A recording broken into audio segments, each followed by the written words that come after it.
Here is the second part of our discussion about learning. For this video, we'll talk about how are we going to engage the 7 types of learners in our classroom.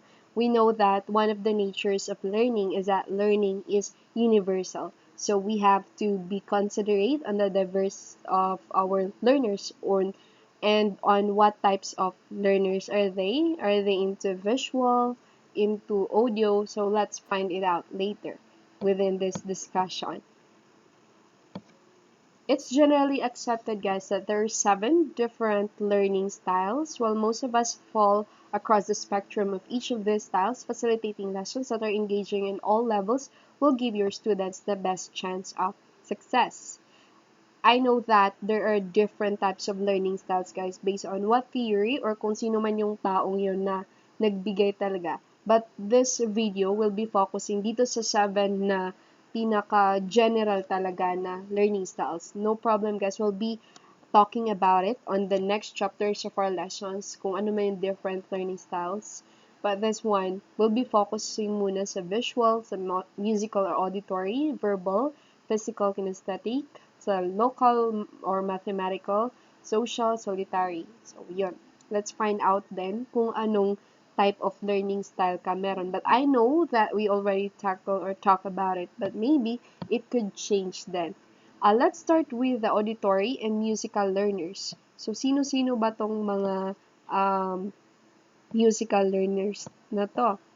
Auditory learners, guys, like to hear solutions and examples explained to them and may gravitate towards the music subjects and group learning as a way to understand information. And auditory learners often have a high aptitude for distinguishing notes and tones in music and speech. Yun, ganun kagaling yung characteristic pag meron kang auditory na learner. So they really wanted you to explain on what you are talking. So they are not into talaga more on reading. They're more into listening. So ito yung mga characteristics na meron ang isang auditory learner, guys. They talk aloud to themselves. Totoo yan. So mas maganda yun pag nag-memorize sila. Mas maganda sa kanila that they hear their voice or nahiyaan nila mag-explain yung sarili nila or basta may naririnig sila. And they like explaining things to others. So in that way, they could really learn. Sabi nga nila, teaching is the best way to learn. Yun yung sa mga auditory. Me, when I was still in high school, I'm more on auditory learner din ako kasi nga, once I memorize, gusto ko yung naririnig ko yung sarili ko. Kaya maingay ako pag nag-aaral before. And I wanted to explain it on my own way. Kasi mas naalala ko talaga. And I could easily remember names. But ngayon, hirap na ako mag-remember ng pangalan. And recognize variations in a person's tone of voice. Yeah, they are very, alam nila kung kinakabahan ba or confident yung nagsasalita and understand concepts better by talking about them. Are distracted by background noise. Of course, kasi yun yung way ng pagfo-focus nila eh. And like being read to. So, ayaw nila yung sila mismo nagbabasa. So, they love storytelling, like being read to, and then memorize things by repeating them aloud, diba? And enjoy music, whisper the words on the page as they read, hum or sing often, and like being around other people, and of course, enjoy the performing arts. Kaya diba dati, when I was still in elementary, pag sinabi ng teacher, silent reading lang, gusto ko ng dahil auditory ako, gusto ko ng marinig yung boses ko, diba? And that's why I learn. Pero hindi yung kino-consider before eh. But now, pag naging, since you are English teachers, kaya or anong teacher man kayo, pag sa reading talaga, hayaan nyo yung bata in what way siya natututo. Or minsan, mas maganda yung pag may pa-reading activity ka, pag sa school, tapos yung mga bata high school na or they're mature naman or responsible na yung mga estudyante mo, you could actually ask them to go out to look for the place kung saan nila gustong magbasa. Makikita mo doon na, I even provided that before to my students, makikita mo doon na may mga bata na gustong pag once they read something, they wanted to be with a group kasi nagkukwentuhan sila, and then other students want to stay sa library kasi tahimik. Yung iba naman gusto sa nature, so sa ilalim ng puno na nagbabasa. So, it depends talaga. And in that way, kahit reading activity yun Diba minsan yun yung pinaka-boring na part. But then, doing that activity could make them love reading all the more. Kasi nga, uy, ganun pala, enjoy pala yung pag nagbabasa. Kasi na-enjoy nila. And they could actually do what they wanted to learn. Kung gusto nilang magbasa ng malakas, edi dun sila kung auditory learner naman talaga siya. So, pwede siya magbasa dun ng malakas kung saan man siya na walang nakakarinig sa kanya, diba? Kung gusto niyang tahimik. That's how auditory learners work. Kaya di dapat lahat porket silent reading. Merong ganun most of the time when I was in elementary, laging silent reading. Tapos nakakatulog na ng ibang estudyante. Imbis na they will love learning or reading, ayun, nahi-hate na nila yung reading. So, let's find, lalo na tayo kasi pag English majors kayo guys, you should create activities that students learn how to love reading, okay? Wag natin silang baka yung mga activity na binibigay natin would actually make them hate reading. Baka kabaliktaran yung nangyayari. And if you're a music teacher, guys, you're in luck kasi nga auditory learners will be engaged from start to finish. So, makikinig talaga sila. And for other subjects, however, engaging oral learners require some tact and forethought. And the key here is your voice and the voice of your students.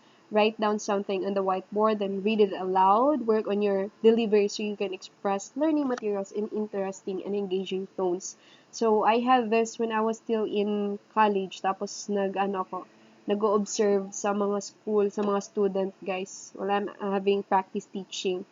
Merong isang estudyante na, naglalaro-laro lang siya dun sa gilid. Tapos, sinahayaan lang ng teacher. Tapos, nung question siya ng teacher, siya pa yung nakahula or nakaalam ng sagot. Yung mga klase niya nakikinig. Tapos, wala naman, hindi alam. And then, may resource teachers, mong Joanne talaga, ang sobrang galing niya talagang kasi in-explain niya din sa akin, di ba, alam ko na, observe mo tong batang to, ganyan lang siya, hinahayaan ko lang siya maglaro-laro dyan, kasi nga, parang yung bata, marunong sobrang galing, sobrang advanced kasi niya. Siguro, nabuboring siya sa lesson na, kasi sobrang advanced na niya, but then, ayun, that student were able to do what he really wanted. Pero, andun pa rin. Yung audio learner kasi siya talaga. Nakikinig pa rin siya. And then, kaya yun guys, huwag tayong basta-basta magpahiya ng estudyante na porket parang feeling natin hindi nakikinig. Kasi hindi naman papakita ng attention, 'di ba? But then, pag lagot ka, makapagsagot yung bata, 'di ba? So, wag natin sila ipahiya. And auditory learners, guys, learn best by hearing information. They can usually remember information more accurately when it has been explained to them orally. Kaya, pag minsan talaga may mga bata na ayaw nila sa reading gusto nilang may mag-explain or gusto nilang may narinig.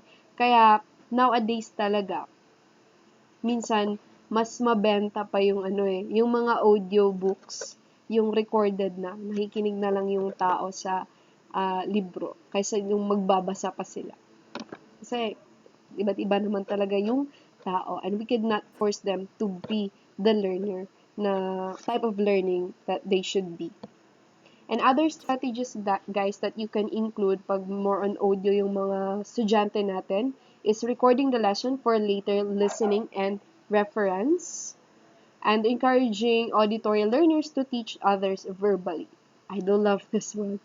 Ito yung technique talaga guys. Since I was an auditory learner talaga back when I was in high school, ang ginagawa ko, nagsusulat ako meron kasing parang board yung bahay namin.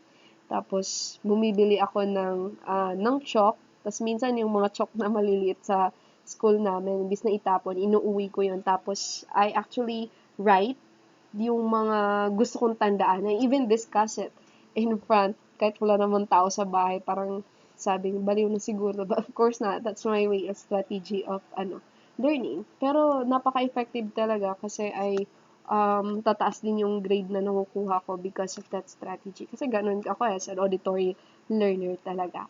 And sitting them away from distractions. So, ayun nila talaga na maingay kasi hindi sila nakaka-focus. Yan. And next, guys, we have visual and spatial learner. So, encourage visual spatial learners too. So, ganito natin sila pwede natin ipagawa sa kanila. But ano ba talaga yung mga characteristic or anong meron ba pag dito sa sa visual, guys? Ang mga visual learners like diagrams, drawing out concepts, charts and processes, they learn by looking at visual concepts, creating them, and watching other people create them.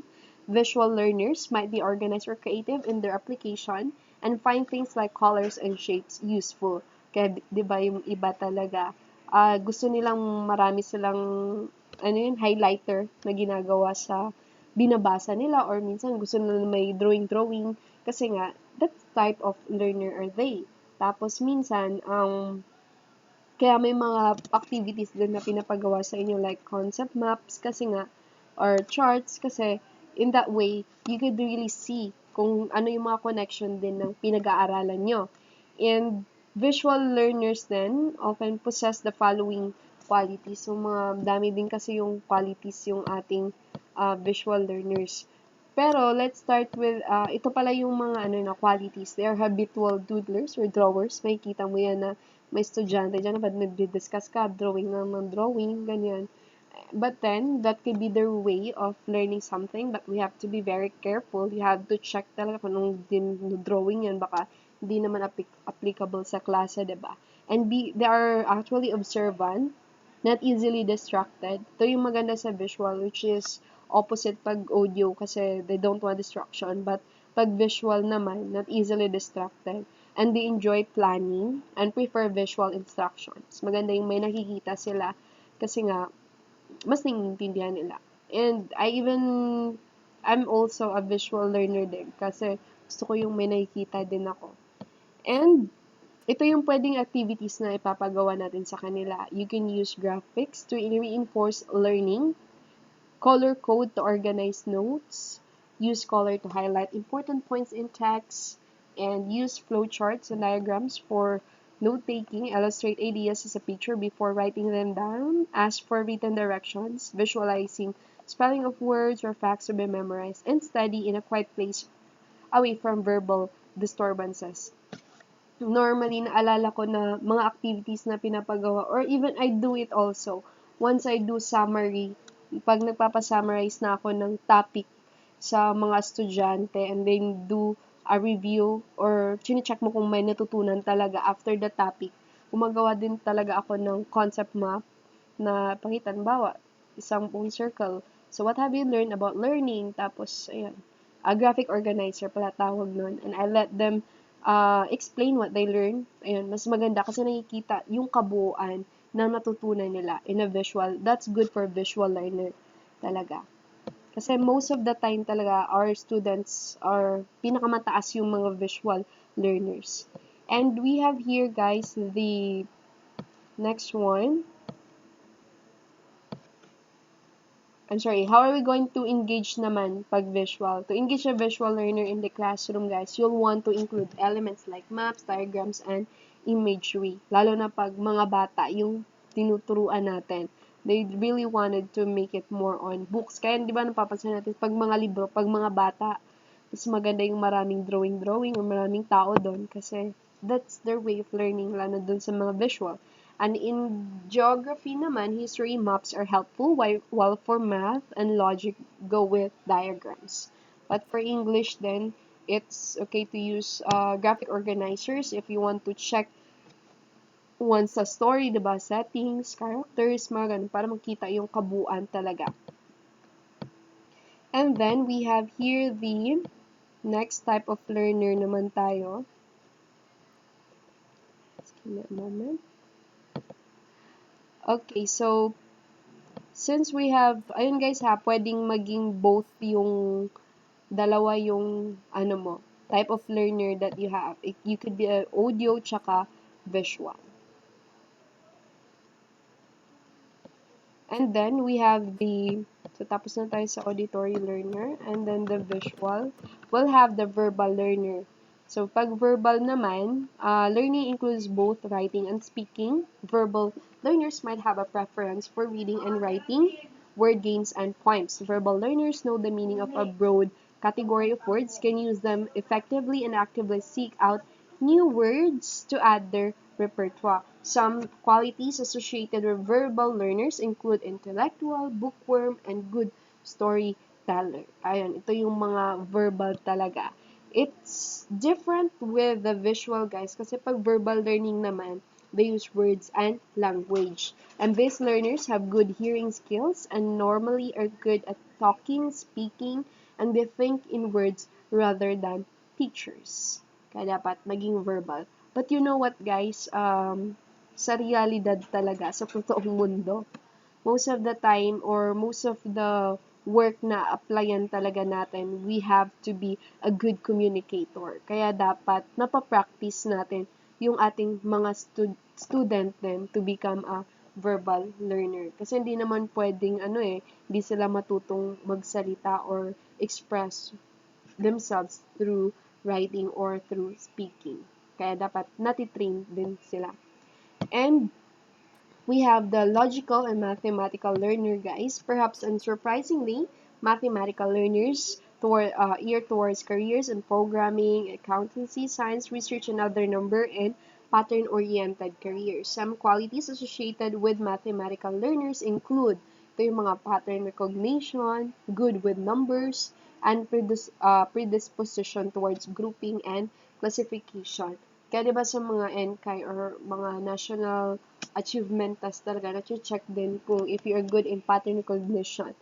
Even if, once you will have neuro examination, guys, to check yung mind, tapos yung IQ, kasama talaga yung always yung mga pattern recognition na yan and good with numbers to check your logical and mathematical learner ka ba talaga.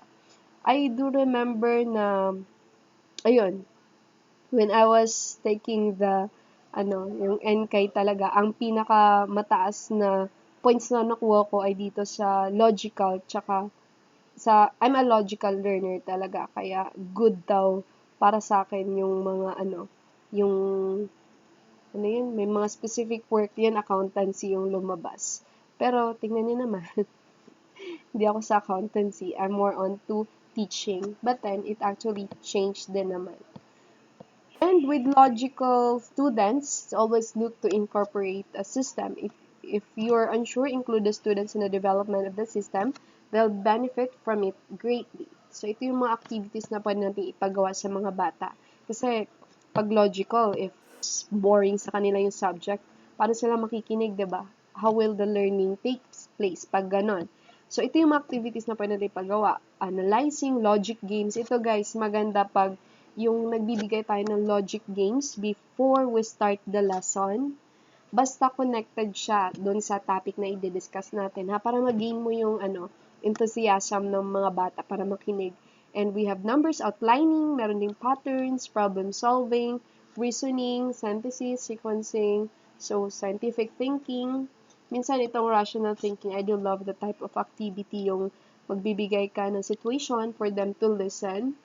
At halimbawa, kung story, lalo na pag story yung isi-share mo sa bata, you can motivate them by asking specific question or para mapapaisip sila, do you think it's okay to not, paano bang, activity na, or example, ayun pala, about justice, justifying someone's deed, or yung pag nag-iisip sila, makes specific situation. For example, guys, if you're the driver, ikaw yung driver ng bus, tapos maraming taong nakasakay, 50 persons nakasakay sa bus, 'di ba? Tapos meron kang papipiliin ka kung sasagasaan mo ba yung isang taong yon or iiwas ka. Ang isang way lang na iiwas ay it's either mababangga ka, ay mapupunta ka doon sa sa dagat or ibabangga mo doon sa maraming bus na nakapila doon sa kabila or sa kabilang sasakyan or sa kabilang lane pala. So, what do you think will happen? So, pagbabanggain ba ng bus yung taong yon? Is it okay? Or ma-justify mo ba yung ginawa niya? Or kung hayaan niyang mabangga or malunod lang yung mga taong nakasakay sa kanya sa dagat or babanggain niya yung other lane na mas maraming madidisgrasya.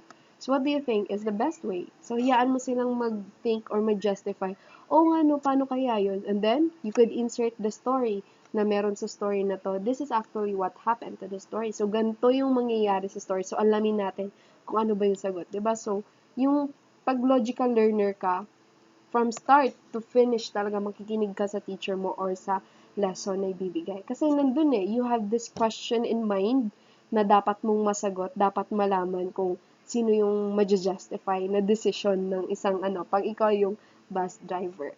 And then in the end, ayun, mas maganda kasi there are different type of students that you have. They could provide their opinions and knowledge. So, ganun. Sobrang ganda, di ba? Yung mag-storytelling ka lang, pero una pa lang na-motivate mo na yung bata na para makinig sa'yo.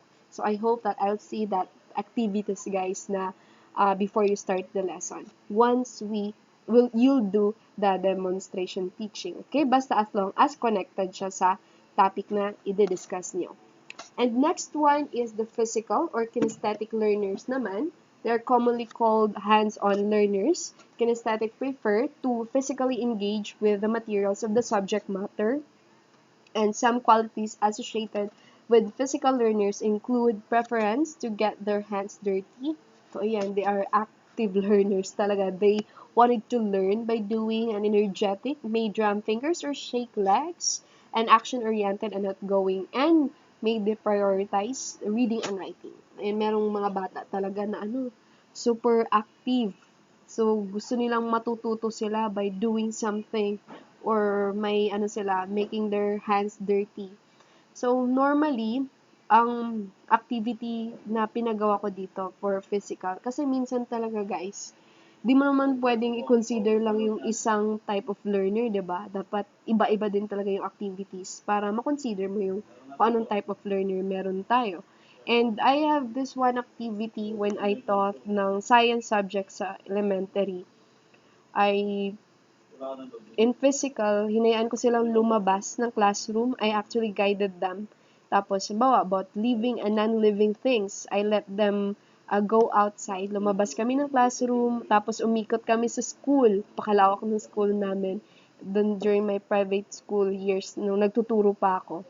And, ayun, sobrang enjoy ng mga bata. Gustong-gusto nila yung ganun. Kasi nga, they could team up. Tapos, alam mo yung mga bata kasi pag sa private, normally sa kanila ay hindi nakakalabas ng bahay or parang hindi sila basta-basta nakapunta dun sa mga gubat-gubat or hindi nila nakikita yung pinaka-environment talaga. But we're so blessed na maganda yung school talaga nila kasi nga napakalawak tapos marami kang makikitang plants or even mga animals doon. So kaya yung nag-ikot kami, sobrang enjoy nila kasi most of the students na na-handle ko doon ay physical or kinesthetic learners. They wanted to move, gusto nilang gumala kasi pag grade 3 kasi yon. Pag grade 3 kasi, they really wanted to be active. Ayaw nila yung magbabasa or magsulat-sulat lang inside the classroom kasi they are into they are into adventure. So, alam na nila yan pag science yung subject. So, pag ganun activity, nakukuha ko yung attention na, for example, bukas na activity yun yung gagawin. I actually informed them today, bago bukas. Okay guys, bukas, ganito yung gagawin natin. So, ayun, umaga pa lang, sasabihin ng bata, magkukwento yan na, Mom, you know what, I'm really prepared for later's activity or adventure. Kasi, ganito, ayun, naka-ready na yan sila. And then, you could see that napaka-enthusiastic nila to learn the subject and to do the activity. And later on, I found out that totoo yun, sobrang dami talaga nilang natutunan. Kasi that's how they learn something. Okay? But of course, not just in science Pwede mo din pagawa yan sa English nga. Once you ask them to write a poem, huwag tayong mag-stick talaga na nasa classroom lang. Kasi nga, baka hindi mas na-express ng bata. Mas maganda yung lumabas sila, kung saan matahimik, or kung saan nilang gusto, or makinig ba sila ng music. Then, in that way, they could really produce mas maganda yung outcome ng gusto nating mangyari sa activity, diba? And ito naman yung some of the characteristics ng kinesthetic guys. They move around a lot. They do not spend a lot of time reading. They hate it and they like to try new things, are coordinated and considered hyperactive. Yan, napaka-hyper talaga nila and they dress for comfort instead of style and enjoy touching things, have difficulty sitting still for extended periods of time, excel in athletics, and the performing arts. So, ganun sila. Yun, maganda din talaga pag nagkaroon ka ng mga kinesthetic na learners. And channeling the energy and excitability of physical learner is the key to offering a good lesson. Taking breaks so they can move around can help, but so can encouraging role play and movement within the lesson itself. Kaya maganda pag meron tayong mga pag sa elementary din kasi, or even sa high school naboboring din yung mga bata, 'di ba? So you could provide mga activities na pwede nilang gawin para gumalaw-galaw sila, or they could clap their hands or stand up, or you could ask them to take a break. So ganun, basta gagalaw sila. Ganun kasi yung mga kinesthetic And physical interaction is also important. The use of props and models will greatly benefit din sa kinesthetic learner. Kaya, ayun, minsan, pag mga group activity talaga, makikita mo doon kung sinong kinesthetic learner. Sila yung gustong-gusto ng mga props, tapos maging model. And they give them something to grab onto, and they'll process information much better than from a book or whiteboard. Kaya, yun, hindi sa lahat ng pagkakataon, porket pinabasa natin yung mga estudyante, marami silang matutunan. Kasi, in the end, depende pa rin kung what type of learners are they. And we have the social interpersonal learner naman. So, social learners show preference towards groups and collaboration. Yan, ito yung mga batang gusto ng by group. Pag sila okay, by group, yan, maiingay na yan sila agad kasi excited na. Some but not all will gravitate towards leadership within a group, and some of the qualities often associated with this type of learner include extroverted, good communicator, sensitive, and empathetic. Yan, maganda yung ganito din na social or interpersonal learner. Magagaling talaga may mga batang ganito yung they're good communicator and they could really serve as a leader sa group nila. Minsan, kahit sino pa yung, di ba, normally ang nakikita or ginagawang leader kung sino yung pinakamatalino. But most of the time talaga guys, pag sa by group, kung sino yung good communicator talaga at magaling talaga makisama, yun yung pinipili talaga na leader. Sana ganun din tayo mag-guide ng students natin. Kasi parang doon din mag-start 'di ba? Kung sino mag-vote, sino president, dapat di porket pinaka matalino yun yung pinipili. We have to choose talaga kung sino good communicator, yung magaling magdala talaga ng tao. And to engage naman yung mga social type of learner guys, we encourage both group collaboration and presentation. We have role-playing, historical events, or works of literature. Kaya yan, minsan, imbis na ipabasa natin sa story, aside from let them read a story, guys, pwede mo silang assignment yung reading, tapos kinabukasan, you'll do a role-play for this. So, yun, mas maraming natutunan yung bata. So, makakapili na yun kung sino sa kanila ang good in reading, kung sino magsusulat ng script, at sino mag-acting. So, halo-halo yun ang pwedeng gawin ng mga bata. And we have here sa solitary and intrapersonal learners. Solitary learners can be visual, auditory, physical, verbal, or logical learners. Ayan. Dami pag intrapersonal. Kasi fulfilling all the needs of the solitary students will ensure they are fully engaged. Some of the qualities often associated with this type of learners include independent, introspective. Introspective, guys, they are good in reflecting. Sila, gusto nila yung mag-isa na iniisip nila kung ano may mga ginawa nila, and they want it private. Kasi pag intra kasi, or solitary, they wanted to be alone, or mas gusto nilang napufulfill nila once they become independent or doing introspective actions. How to engage naman them inside the classroom. In a classroom environment, guys, it can sometimes be difficult to engage solitary learners talaga. They might sit silently in the back of the classroom only to ace the exam at the end of semester.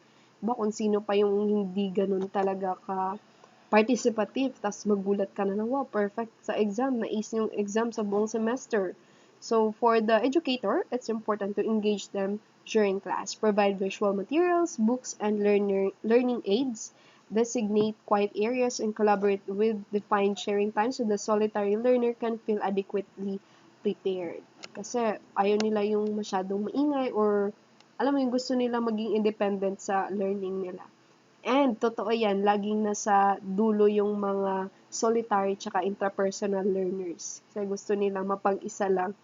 And uh, we also have the mixed learning approach.